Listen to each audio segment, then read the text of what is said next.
తెలంగాణ బీజేపీలో ఇప్పుడు ఒకటే ప్రశ్న, అసలు టీం ఉందా? ఉంటే ఎక్కడుంది? రాష్ట్ర అధ్యక్షుడిగా రామచంద్రరావు పగ్గాలు చేపట్టి అప్పుడే 8 నెలలు గడిచిపోయాయి. కాలం కరిగిపోతుంది, కానీ కమలదళం కమిటీ మాత్రం కొలిక్కి రావడం లేదు. అధ్యక్షుడు మారాడు, కానీ అదృష్టం మారడం లేదని క్యాడర్ గుసగుసలాడుతుంది. తెలంగాణ బీజేపీలో విచిత్ర పరిస్థితి ఉంది. ఇప్పుడు పార్టీ అధికార ప్రతినిధుల జాబితా నుంచి మోర్చాల కమిటీల వరకు అన్ని పెండింగ్ లోనే పెట్టారు. పార్టీకంటూ స్పోక్స్ పర్సన్స్ లేకపోవడంతో గొంతులేని మైక్లా పార్టీ మారిందనే విమర్శలు గట్టిగానే వినిపిస్తున్నాయి. గల్లీ లీడర్స్ బాధనంతా ఎన్నిసార్లు ఢిల్లీ నేతలకు రామచంద్ర వివరించినా, ఎన్ని ఫైల్స్ సమర్పించినా రిజల్ట్ మాత్రం లేదట.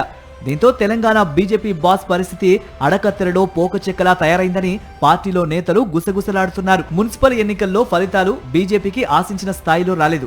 దెబ్బ మీద దెబ్బ తగులుతున్న సంస్థాగత ప్రక్షాళనలో మాత్రం అడుగు ముందుకు పడడం లేదు.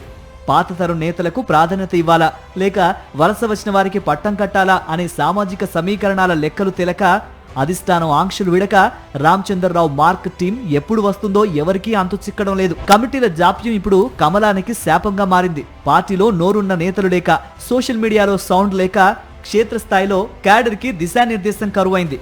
మహిళా మోర్చా, యువజన విభాగం, బీసీ విభాగాలు, ఇలా అన్ని మోర్చాలు ఇప్పుడు కోమాలోకి వెళ్ళినట్లు కనిపిస్తున్నాయి. ముంచుకొస్తున్న జీహెచ్ఎంసీ, ఎంపీటీసీ, జెడ్పీటీసీ ఎన్నికల సమరానికి పార్టీని సిద్ధం చేయాల్సిన తరుణంలో ఈ కమిటీల లొల్లి పార్టీని ఎటు తీసుకెళ్తుంది?